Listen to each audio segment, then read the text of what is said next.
जय श्री कृष्णा दोस्तों। 17 अक्टूबर संडे। दोस्तों बड़ी खुशी खुशी निकल पड़े थे जोशीमठ, बद्रीनाथ और माड़ा गांव जाने के लिए। अच्छा मौसम था, निकले हम। जैसे ही थोड़े से आगे बढ़े, अभी दिल्ली क्रॉस भी नहीं कर पाया था कि बस बारिश शुरू हो गई। और बारिश धीरे धीरे धीरे धीरे इतनी बढ़ती गई कि सामने की रोड नज़र भी आनी बंद हो गई। फिर जैसे तैसे हमने एक चाय भी रास्ते में गाड़ी के अंदर ही पी। और अभी दोस्तों चाय पी के हम बस थोड़ा सा आगे बढ़ ही पा रहे थे कि हमारी गाड़ी भी एक गड्ढे में फंस गई। गाड़ी को वहाँ से निकालते निकालते जैसे ही गाड़ी को निकाला, थोड़ा सा आगे बढ़े, फिर आगे बढ़ के थोड़ा सा ही कवर कर पाया था, बारिश फिर शुरू हो गई। और जैसे तैसे करके भी हम हरिद्वार पहुंच गए। हरिद्वार में गंगा नदी और शिव जी की मूर्ति को देख के मन प्रसन्न हो गया। दोस्तों अभी जब कुंभ का मेला लगा था ना, अप्रैल में 2021 में ही, तब लास्ट टाइम हमारा हरिद्वार जाना हुआ था। बहुत ही अच्छा लगा था उस कुंभ के शाही स्नान में। लेकिन दोस्तों जैसे ही आगे बढ़े और जाम के बाद जैसे थोड़ा सा आगे बढ़े तो हमें भद्रकाली चेक पोस्ट पे रोक दिया गया और कहा गया कि सारी गाड़ियों को वापस भेजा जा रहा है क्योंकि बद्रीनाथ में बहुत तेज़ का तूफान आया हुआ है। दोस्तों हम वहाँ से वापस पहुँचे ऋषिकेश। वहाँ पे हमने GMBN का गेस्ट हाउस देखा, वहाँ पे रुके। और जो कि हमने जोशीमठ में एक्चुअली बुक कराया हुआ था। और जोशीमठ वाले इतने अच्छे हैं, इनकी पूरा एडमिनिस्ट्रेशन इतना अच्छा है कि उन्होंने उसी अमाउंट में हमें ये ऋषिकेश में हमें बराबर कर दिया, उसी अमाउंट में। और हम सारे लोग वहाँ पे GMBN में स्टे कर लिया। अब सोच रहे थे किया क्या जाए। सोचा कि चलो जब तक रेड अलर्ट की कुछ नई न्यूज़ आती तब तक हम घूम आते हैं। और हम निकल पड़े राम झूला की तरफ। रास्ते में शत्रुघ्न मंदिर पड़ा, बहुत ही अच्छा था, हनुमान जी की भी मूर्ति वहाँ पे थी। और फिर हम चल पड़े राम झूला की तरफ। राम झूला में आगे बढ़ते बढ़ते हमने ऊपर से ही देखा, बड़ी सुंदर सी गंगा मैया का जो पानी था इतना चमक रहा था, बहुत ही सुंदर, इतनी शोभा देखते ही बनती थी। और जब जैसे ही हम थोड़ा सा पुल पूरा क्रॉस करके जब उस साइड उतरे, बाहर निकलते ही वहाँ पे साइड में काली कमली वालों का एक बहुत बड़ा सा आश्रम और मंदिर वगैरह बना हुआ था। काफ़ी बड़े एरिया में उन्होंने कवर किया हुआ था, बहुत अच्छा लग रहा था वो। और उसके आसपास के जो भी शॉप थी, जो भी नदी थी, वो सब अच्छी लग रही थी। फिर गंगा को स्पर्श किया, गंगा माता का आशीर्वाद लिया। ठंडा पानी हाथ लगते ही, फेस पे लगते ही मन एकदम खुश हो गया। थोड़ी सी पूजा वूजा की वहाँ पे, थोड़ा सा फूल चढ़ाए माता रानी को, गंगा माता रानी को। और उसके बाद वहाँ की अच्छी सी ठंडी सी हवा का आनंद लिया। और वहाँ पे हम पहुँचे गंगा जी का स्पर्श करने के बाद सीधा शिव जी की मूर्ति की तरफ। हवाएं तो इतनी अच्छी चल रही थी कि बस दिल ही नहीं कर रहा था कि यहाँ से हटा जाए।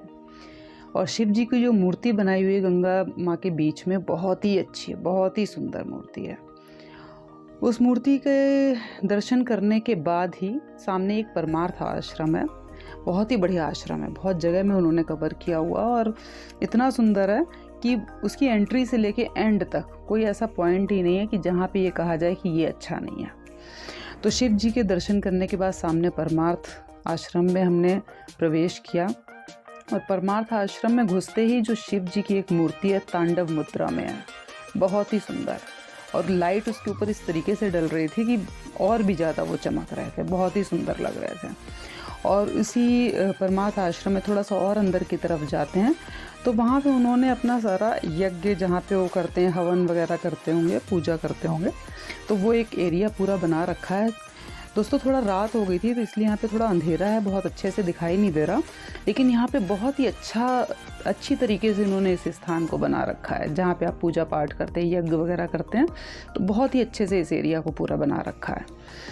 और उसके साइड में ही थोड़ा सा जितने भी हमारे विष्णु जी के अवतार हुए हैं, 24 अवतार हुए हैं विष्णु जी के, तो उन सारे अवतारों की मूर्तियाँ लाइन से लगाई हुई थी।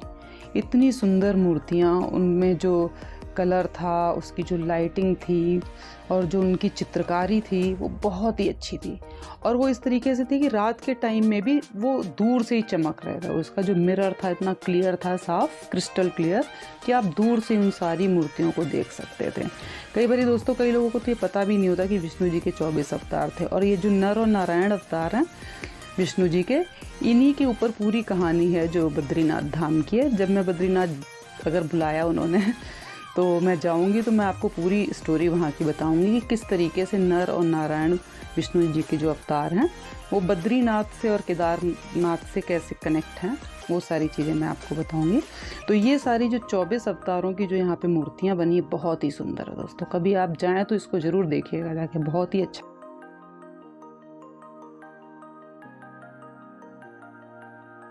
बिल्कुल ऐसा लग रहा है कि साक्षात इसमें से भगवान बाहर ही निकल के आ जाएंगे, इतनी सुंदर मूर्तियाँ हैं। मतलब एक तो मैंने दिल्ली के अक्षरधाम में देखी हैं इतनी सुंदर मूर्तियाँ, और उसके बाद मैंने वहाँ पे देखी हैं, बहुत ही मतलब मन को लुभा गई हैं वहाँ की मूर्तियाँ। तो दोस्तों फिर ये सारा परमार्थ आश्रम को देखने के बाद हम वापस चल दिए अपने जानकी झूला की तरफ। वापसी के लिए गए तो थे हम राम झूला से और वापस आए हम जानकी झूला से, और जानकी झूला से होते हुए हम पहुंच गए रात में अपने गेस्ट हाउस की तरफ, क्योंकि और तो कोई ऑप्शन नहीं था दोस्तों, रात में आके सोना ही था। सो गए। अगले दिन सुबह जब उठे तो भी कोई ऑप्शन नहीं था, पता चला अभी तो रेड अलर्ट कुछ ओपन नहीं हुआ है। तो सोचा कि चलो कुछ पास में किसी ने बताया था कि मुनि की रेती करके एक जगह है जहाँ पे बहुत अच्छे अच्छे मंदिर और आश्रम हैं, और बारिश तो बहुत तेज़ थी दोस्तों। लेकिन सबसे पहले मैं पहुँच गई केदारेश्वर मंदिर, जिसे नेपाली बाबा का मंदिर भी कहा जाता है, बहुत ही अच्छा मंदिर था ये भी। उसके बाद फिर गुरुद्वारा गए। गुरुद्वारा देखने के बाद वहाँ पास में साउथ इंडियन 2 टेम्पल्स थे, एक बालाजी का था और एक शिव जी का था। वो दोनों टेम्पल भी बहुत अच्छे थे।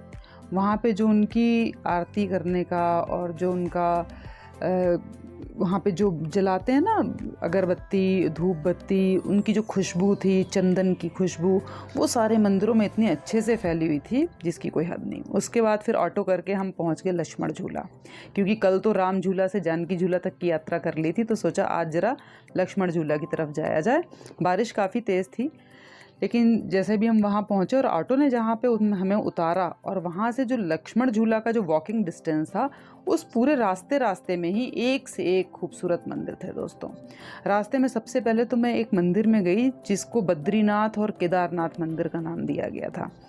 एक छोटी सी जगह में उन्होंने बना रखा था वो मंदिर, और वो बाहर से ही ऐसे लग रहा था कि बहुत अच्छा होगा, मतलब मुझे दूर से ही देखने में लग रहा, तो अपने आप में खिंची उसकी तरफ ही चली गई। और फिर जब मैंने वहाँ अंदर जाके देखा तो वहाँ पे 2 छोटे छोटे से मंदिर बना रखे थे, एक तरफ लिखा था केदारनाथ मंदिर और एक तरफ लिखा था बद्रीनाथ मंदिर। और वहाँ पे इतनी अच्छी दिव्य अनुभूति हो रही थी, वहाँ पे खुशबू बहुत अच्छी आ रही थी, चारों तरफ की ग्रीनरी बहुत अच्छी थी, और उसकी लोकेशन बहुत अच्छी थी मंदिर की। उसके मतलब ऐसे लग रहा था छोटी सी जगह में एक बहुत बड़ी कुछ चीज़ रखी हुई है, बड़े सी, मतलब केदारनाथ और बद्रीनाथ का नाम ही दोस्तों अपने आप में बहुत बड़ा हो जाता है। तो वो वहाँ पे बहुत अच्छा मंदिर लगा, और वो ऑन द वे ही था, तो पता नहीं लोग जाते कि नहीं जाते, लेकिन मैं तो फर्स्ट टाइम गई थी। थोड़ा सा और आगे बढ़ती तो वहाँ पे शिव शक्ति नाम का एक छोटा सा मंदिर पड़ता, वो बिल्कुल ही रास्ते में। और दोस्तों सबसे ये जो मंदिर था सीताराम के नाम से था, बाहर से तो ऐसा लग रहा था बड़ा पुराना सा कुछ होगा, लेकिन जब अंदर पहुँचती हूँ तो अंदर जाके वहाँ की विशालता समझ ही नहीं आता कि देखना कहाँ से शुरू करूँ और कहाँ ख़त्म करूँ, इतना सुंदर मंदिर था। और वहाँ पे मैंने बात की तो पता चला 17 मंजिला मंदिर है। अभी तो कुछ मंजिलें उन्होंने कोविड के चक्कर में बंद कर रखे थे, लेकिन जितनी भी मंजिलें खुली हुई थी वो बहुत ही सुंदर थी। एक तो गंगा नदी का किनारा, ऊपर से चारों तरफ पहाड़ और शिव जी की प्रतिमाएं, और मतलब उसमें आप कुछ कमी नहीं निकाल सकते, इतना सुंदर मंदिर था, बहुत ही दिव्य स्थल था, और उसकी प्रतिमाएं इतनी अनुपम। वहाँ पे जब मैंने पंडित जी से बात की तो उन्होंने बताया कि वहाँ पे रहने की भी व्यवस्था है, और बहुत ही कम पैसों में वहाँ पे वो रहने का भी इंतज़ाम करते हैं, जैसे 250-300 रुपये तक में पर यात्री वहाँ पे रोकते हैं। और पीछे गंगा नदी का पानी, ऊपर से बादल, ऊपर से ग्रीनरी, बस वहाँ खड़े होकर ऐसा लग रहा था कि आगे बढ़ो ही मत, यहाँ खड़े रहो और इस खूबसूरती को निहारते रहो। इतना सुंदर, इतना भव्य मंदिर नज़र आ रहा था मुझे वो। फिर वहाँ पे एक जो मंदिर के एक और दूसरे पुजारी थे, उन्होंने मुझे बताया कि यहाँ से सीढ़ियों से एक नीचे जाने पे एक रास्ता आता है, जहाँ पे जितने भी हमारे हिंदू उसमें सनातन धर्म में जितने भी देवी देवता हैं उन सब की प्रतिमाएं हैं। तो मैं फिर चल पड़ी उस सीढ़ियों की तरफ, वो नीचे उतर के कहीं पे जाती थी सीढ़ियाँ। तो जब मैं उधर उतरी तो वहाँ सामने ही लिखा हुआ था रेड कलर से कि नीचे जाने का यहाँ से रास्ता है और यहाँ पे अनुपम प्रतिमाएं यहाँ पे हैं। तो जब मैं नीचे उतर के पहुंची तो वहाँ पहुंच के पहले तो कुछ लग रहा था कि सामने जाओ, लेफ़्ट जाओ कि राइट जाओ, समझ नहीं आ रहा था। बट फिर मैं राइट साइड में मुड़ जाती हूँ और राइट साइड में मुड़ने के बाद मैं देखती हूँ कि चारों तरफ इतनी सुंदर मूर्तियाँ, इतने मतलब बहुत सुंदरता से सजे हुए और बहुत एक सीक्वेंस में सारी मूर्तियाँ लगी हुई। पूरा हॉल इतना सुंदर कि जिसके बारे में क्या मैं कहूँ, अगर आप जाएंगे तो आप खुद ही देखिएगा। फिर जब मैं सारा कुछ देख के थोड़ा सा गैलरी, एक बाहर बालकनी सी बनी होती है, वहाँ पे आती हूँ। वहाँ पे मैं देखती हूँ लाइन से सारे देवी देवताओं के नाम भी लिखे हुए हैं दीवार पे, जिनकी भी मूर्ति वहाँ पे लगी हुई है। और वहाँ पे नदी के किनारे पे बिल्कुल शिव जी का तांडव एक उसमें मूर्ति है और उनके चारों तरफ कुछ बहुत ही सुंदर है। आप देखिए पहाड़ पे बनी हुई इतनी अच्छी मूर्ति और इतनी अच्छी लोकेशन में। सबसे बेस्ट थिंग कि आपको क्या लोकेशन दोस्तों समझ में आती है अच्छी, कि पहाड़ है, बादल है, बारिश हो रही है, गंगा का किनारा है, इतना बड़ा भव्य मंदिर है। शिव जी से लेके और जितना भी गंगा मैया से लेके शिव जी तक जितने भी देवी देवता सब कुछ वहाँ पे मौजूद हैं। इतना अच्छा मतलब मैंने पूरे ऋषिकेश में अभी तक नहीं देखा था। ये इसको देखने के बाद मुझे लगा कि हाँ, इतनी खूबसूरत चीज़ ऋषिकेश में, और मुझे पता ही नहीं। इतनी बार ऋषिकेश गए हैं, हर जगह गए हैं, लेकिन कभी इस जगह पे जाना ही नहीं हुआ। बारिश की वजह से पैदल पैदल चलते हुए, और आप ये कह लीजिए रेड अलर्ट की वजह से बद्रीनाथ जाना नहीं हुआ, तो सोचा चलो कुछ ऐसे ही घूमा जाए इधर उधर। और इस उधर उधर घूमने में जो कहते हैं ना खोज हो जाती है कभी कभी किसी अच्छी चीज़ की, तो ये मंदिर मेरे लिए वैसे ही साबित हुआ। यहाँ जाके वाकई में ऐसी जगह है कि जहाँ आप 1-2 घंटे बिताना चाहें तो आप बड़ी खुशी खुशी बिता सकते हैं। आपकी आंखें अच्छी हो जाएंगी। इतनी चारों तरफ की सीनरी इतनी अच्छी है, यहाँ पे एक आध्यात्मिक खुशबू आती है। आपको अपने आप में लगेगा कि बस इसको देखते रहो, इसमें बैठे रहो, इसको महसूस करते रहो। आप बस वहाँ की बालकनी में खड़े हो जाइए और आप बस गंगा जी की तरफ मुँह करके आप सिर्फ देखते रहें चारों तरफ। आपको और कुछ करने की ज़रूरत नहीं, इतना अच्छा है वहाँ पे। शिवलिंग बहुत सुंदर है और वहाँ पे जो गंगा मैया जी का मंदिर बनाया है वो बहुत अच्छा है। तो मतलब सब कुल मिला के बहुत ही सुंदर है। फिर वहाँ से मैं बाहर निकलती हूँ, वहीं पे मुझे पंडित जी बताते हैं एक बहुत ही बढ़िया मंदिर के बारे में, जिसको कहते हैं भूतनाथ जी का मंदिर। वहाँ जाने से पहले मैं एक बार राधा कृष्ण के मंदिर होती हुई, वहीं पे सीढ़ियाँ हैं जो कि लक्ष्मण झूला की तरफ निकलती हैं, उन सीढ़ियों की तरफ से उतर के नीचे आती हूँ। बहुत तेज़ बारिश दोस्तों, पैर स्लिप हो रहे थे, इतना स्लिपरी था कि बहुत संभाल के पैर रखना पड़ रहा था वहाँ पे। और उस सीढ़ियों से होती हुई मैं लक्ष्मण झूला की तरफ चल पड़ती हूँ। और लक्ष्मण झूला से निकल के जैसे ही लक्ष्मण झूला से बाहर निकलती हूँ, और वहाँ की गंगा नदी का उस समय शोर इतना तेज़ था, रात में इतना पता नहीं चल रहा था, दिन में तो बहुत तेज़ था।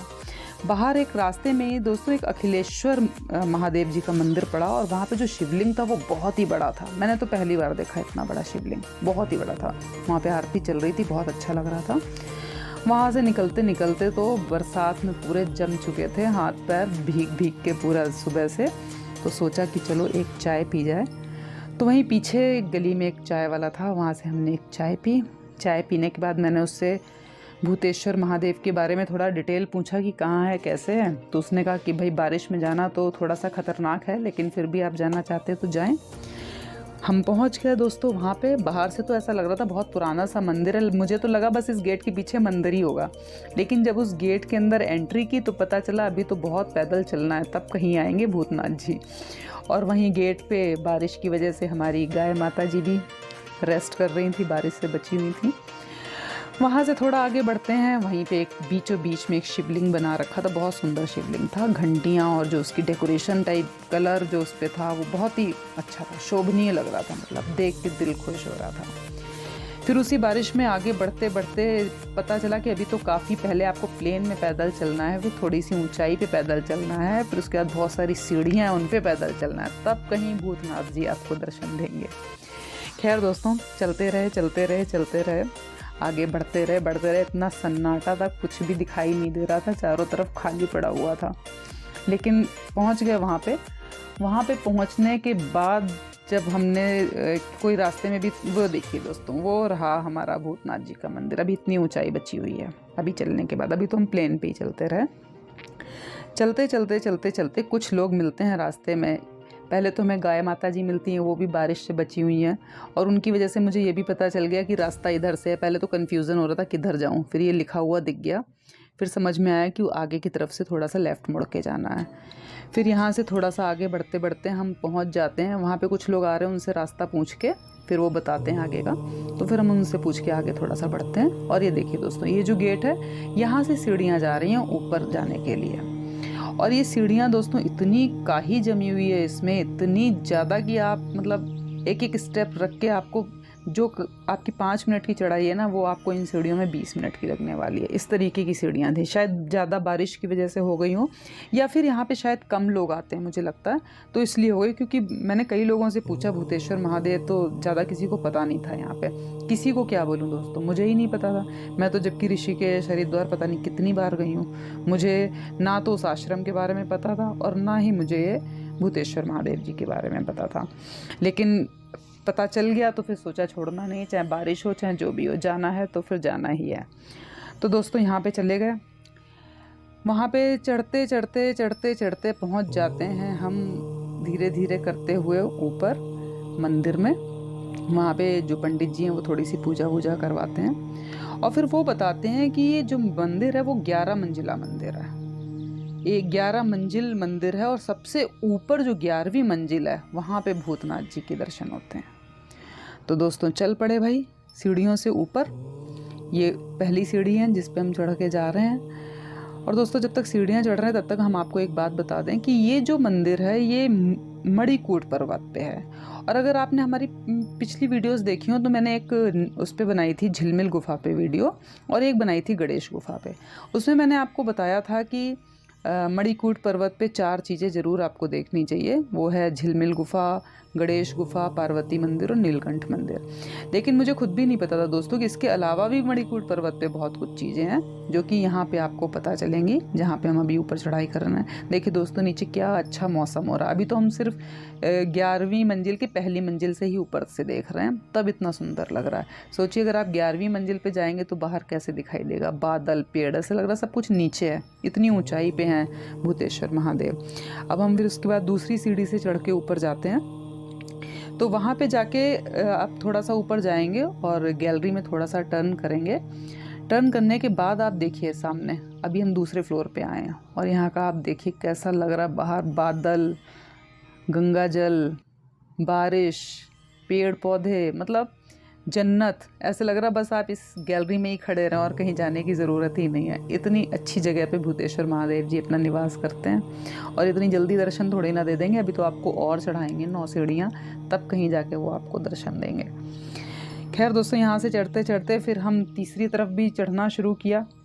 तीसरी मंजिल पे पहुँचते हैं। तीसरी मंजिल पे पहुँचने के बाद हमें दिखाई देते हैं शिव जी के एक वहाँ पे नोट भी लिखा हुआ था दोस्तों, जिसमें लिखा था कि किस तरीके से आप अगर यहाँ आएँ तो आप कौन सा रास्ता लें, और यहाँ पे ऐसी क्या क्या चीज़ें हैं जो आप देख सकते हैं ऋषिकेश में। इस तरीके का एक नोट भी था, वो भी अच्छा था, इन्फॉर्मेटिव था, मतलब इन्फॉर्मेशन आपको अच्छी मिल सकती थी उससे।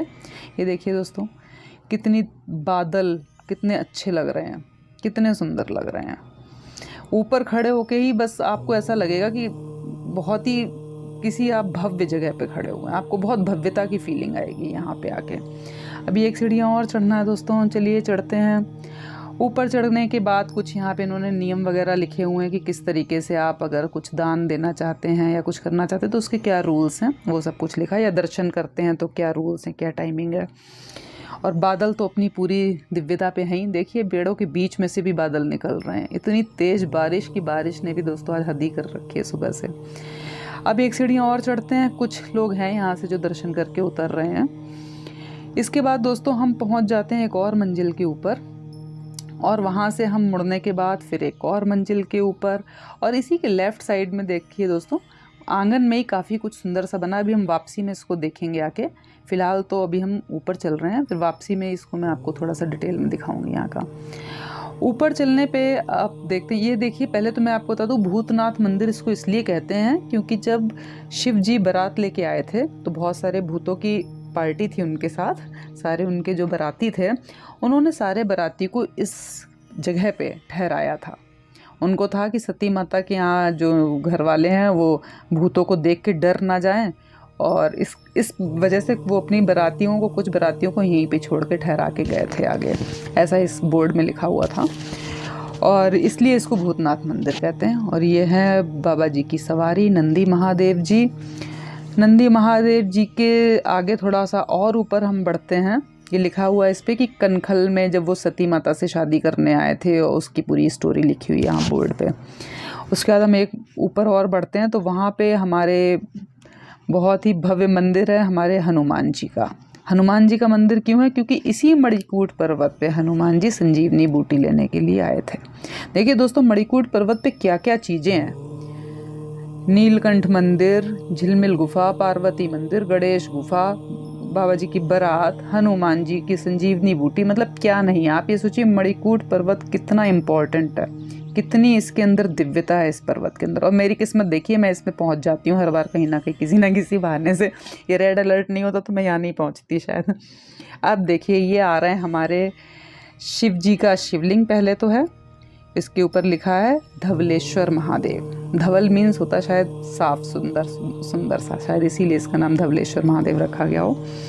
और अब हम सबसे लास्ट 11वीं मंजिल पे पहुंच रहे हैं दोस्तों, जहां पे आपको दर्शन होंगे भूतेश्वर महादेव जी के। बने रहिए, थोड़ी सी सीढ़ियाँ और चढ़ लीजिए दोस्तों। अब हम बस पहुंच गए अपने भूतेश्वर महादेव जी के पास, और ये अब आ रहे हैं भूतेश्वर महादेव जी। नाम से तो आपको ऐसा लग रहा होगा ना कि भूतेश्वर महादेव, पता नहीं कैसी शक्ल होगी, लेकिन आप देखिए इनकी शक्ल, इनका चेहरा देखते ही मैं तो बस भाव विभोर होके इनको देखती ही रही 2-4-5 मिनट तक। तो जब मैंने उनके सामने बैठ खड़ी हुई तो ये देखिए कितनी सुंदर इनकी शक्ल है, कितने सुंदर चेहरा। और पीछे आप देखिए बोर्ड पे सारी भूतों की बारात बनी हुई है, सारे भूत बने हुए हैं उसमें, तो इसलिए इनको भूतेश्वर महादेव कहते हैं। चलिए, अब दर्शन तो हो गए, अब हम नीचे आते हैं 6th फ्लोर पे, जहाँ पे मैंने बताया था कि आपको वापसी में दिखाऊंगी। यहाँ पे बहुत सुंदर बनाया है दोस्तों। यहाँ पे जो घंटियाँ हैं, जो सजावट है, जो शिवलिंग है चारों तरफ, बहुत ही अच्छी तरीके से इन्होंने बनाया। अब यहाँ से दर्शन करके मैं वापस उतर लेती हूँ। भूतेश्वर महादेव जी के दर्शन बहुत अच्छे हो गए। अब हम वापस, मैं आ रही हूँ जानकी झूला की तरफ से। रात में जानकी झूला, यहाँ पे कुछ भी कलर पानी का कुछ पता नहीं चल रहा था अंधेरे में, अभी तो बिल्कुल साफ दिखाई दे रहा है दोस्तों। बहुत ही अच्छा। ये जानकी झूला क्रॉस करने के बाद हम पहुँच रहे हैं अपने गेस्ट हाउस में, और अभी भी रेड अलर्ट की कोई खबरें वही है, अभी रेड अलर्ट लगा हुआ, तो हम वापस चल पड़े हैं अपने दिल्ली शहर की तरफ। और कोई उम्मीद है दोस्तों कि बद्री विशाल जी मुझे अगले हफ्ते ज़रूर बुलाएंगे, और बुलाएंगे तो हम आपको वहाँ की भी पिक्चरें दिखाएंगे, वहाँ की पिक्चर्स, वहाँ की वीडियोस, वहाँ की बातें आपको बताएंगे। तब तक के लिए बने रहिए ड्रॉप ऑफ ब्रह्मांड में मेरे साथ, और अपना प्यार यूं ही देते रहिए। तब तक के लिए, अगली वीडियो तक के लिए आपको अलविदा, बाय बाय।